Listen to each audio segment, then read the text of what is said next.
تقريبا مش هتلاقي شخصية في تاريخ العالم العربي أو تاريخ مصر في آخر 200 سنة، 300 سنة، يا سيدي 1000 سنة، 2000 سنة حصل عليه خلاف وتمجيد وشتيمة وتحقير وتعظيم زي اللي حصل لجمال عبد الناصر.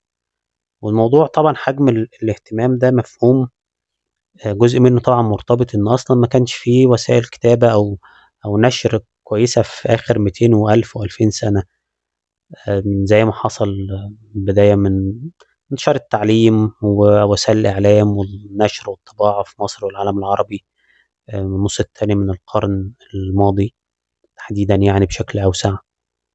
طبعا ده سبب، لكن كمان جمال عبد الناصر، شخصية جمال عبد الناصر، أحداث وأفعال جمال عبد الناصر، زمن جمال عبد الناصر جزء مهم جدا في الاهتمام الكبير ده، واللي أغلبه بيكون مبالغ فيه سواء بالإيجاب أو بالسلب. فأنا مش بتكلم علشان أقيم جمال عبد الناصر، يعني ده ليه مجال آخر وليه شكل تاني من الكتابة أو الكلام، لكن أنا بتكلم علشان أقول إن أنا ليه بحب جمال عبد الناصر. ودي حاجة أنا ممكن أقولها هنا براحتي، لأن أنا في التعامل مع كل اللي حواليا والقريبين مني وأصدقائي ما أقدرش أقول ده بسهولة، علشان هيبقى اعتبروه محاولة مني إن أنا أقنعهم بحب جمال عبد الناصر، أو بعضهم يعني من كارهي عبد الناصر هيعتبروا إن أنا ناصري، فيبدأوا يتعاملوا معايا على الأساس ده ويحاسبوني ويردوا على أفكار وكلام بيرددوا الناصريين. فبالتالي كان دايما يعني بهرب من إن أنا أتكلم على دي. عارفين موقفي من عبد الناصر يعني، لكن ما بتكلمش براحتي قد إيه أنا بحب الراجل ده أو ليه بحب الراجل ده.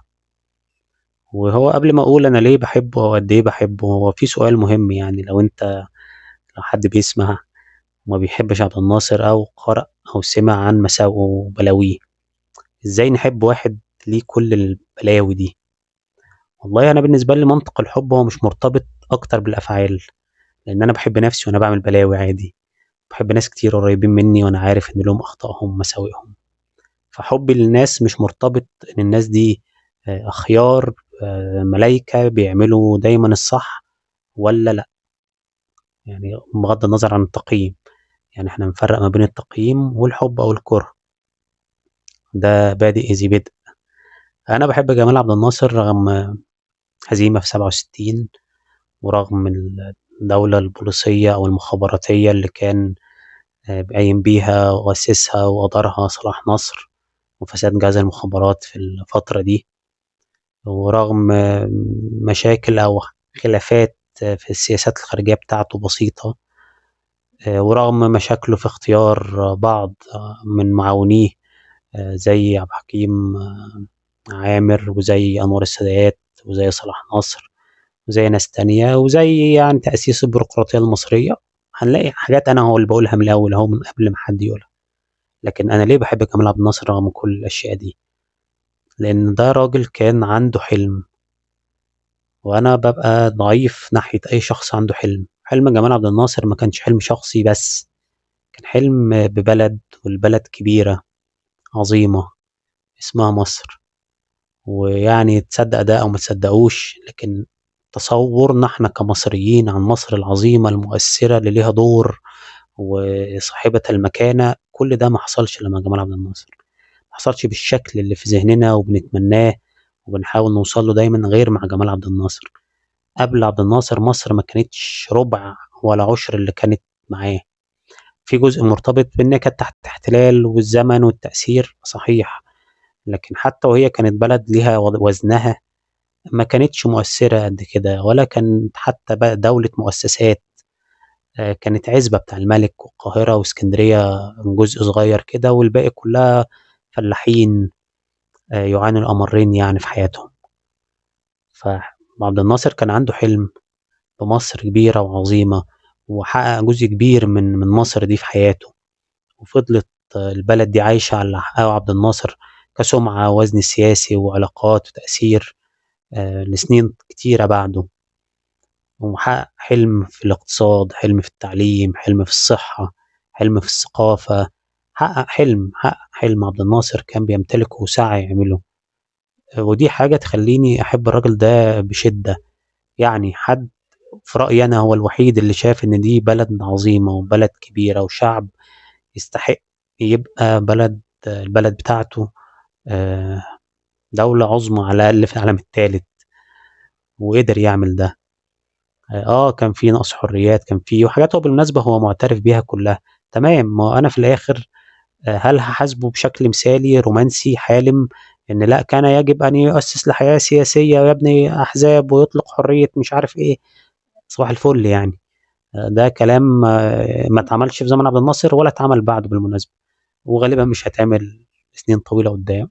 في جزء مرتبط بطبيعة المنطقة وطبيعة البلد، حاجات كتير مش مجالها أو مش عايز أتكلّم فيها، مش هدفي يعني.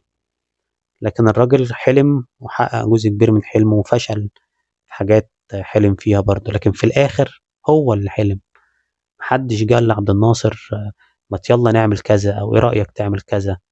في مشاريع كانت من قبل زمن عبد الناصر الحكومات كانت بتدرسها وخاضعة عملها، بس تمام، الأفكار ملك من ينفذونها. السد العالي كانت فكرة من أيام محمد علي وبعد كده مش عارف في عهد مين، صباح الفل، مين اللي عمل السد العالي؟ مجانية التعليم كان طه حسين بدأها في المدارس وكان حلمه، تمام، مين اللي عملها في الجامعات؟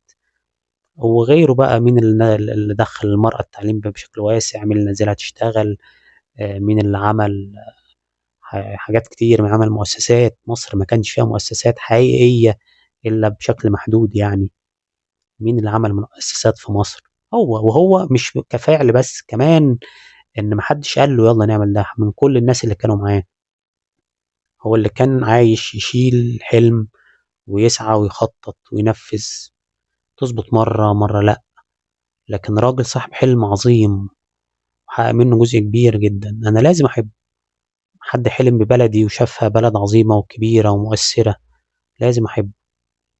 أنا أحب عبد الناصر جدًا لأنه هو كان شخص صاحب سلوك منضبط. كان شخص يقول ما يفعل ويفعل ما يقول. ما كانش عايش حياة غير اللي إحنا كنا عايشينها. أنا رُحت بيت عبد الناصر، شُفت كان عايش إزاي.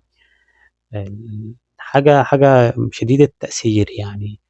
واحد كان بيفخر يعني إن عنده 10 والّا 12 بدلة من المحلة، وكام جوز جزم، وكام قميص، وكام كرافتة. ده رئيس دولة كانت غنية في وقته، دولة كانت غنية فعلًا كحجم اقتصاد. طبعًا كتأثير سياسي في العالم العربي وفي أفريقيا وفي آسيا وأمريكا اللاتينية وليها وزنها في أوروبا ولها وزنها قدّام أمريكا. كان دي كل ممتلكاته من الدنيا يعني. فراجل كان يعيش حياة زي اللي بيقولها، ما كانش بيعيش حياة تانية غير اللي هو قالها. لازم أحبه. أنا لازم أحب جمال عبد الناصر. لازم أحب واحد لمّا تعرف هو إزاي كان بيدير الأمور وبينظر نظرة بعيدة المدى، عنده قدرة على التخطيط الاستراتيجي لمدى بعيد مش باصص تحت رجله. لازم أحبه. راجل كان عنده قدرة إنه يدفع تَمَن مواقفه، سواء من صحته أو من علاقته بأسرته، أو حتى من إن البلد ما تمشيش زي ما هو عايز، عارف إن الموقف ده هيدفعه تَمَن، زي دعمه للجزاير وزي دعمه لليمن وزي دعمه لحركات التحرر في أفريقيا. فأنا لازم أحبه. أنا باحب جمال عبد الناصر لإنه كان راجل عظيم، بحلم عظيم، بمجهود عظيم، سعى لده من أول لحظة. نجح في حاجات وأخفق في حاجات. تمام يا جماعة، ما هو أنتم يعني اشمعنى جمال عبد الناصر اللي عايزين نحاسبه على اللي أخفق فيه بس؟ طب الباقيين إيه ظروفهم طيب؟ لأ، طب هو عبد الناصر بس اللي نحاسبه على اللي أخفق فيه. طب نتكلم عن المميزات، إزاي نتكلم عن المميزات وهو أخفق في حاجات؟ طب تمام. تاني، أنا ما باتكلمش على تقييم لعبد الناصر، أنا باتكلم على حُب لشخص هو الوحيد يمكن بعد إبراهيم باشا أكتر من محمد علي كمان، هو اللي شاف إن دي بلد عظيمة وتستحق تبقى بلد عظيمة واشتغل على ده. مش زي اللي جُم بعده شافوها قزمة وضعيفة وما تستحقش غير إنها تبقى تابع أو ذليل أو شحات يعني.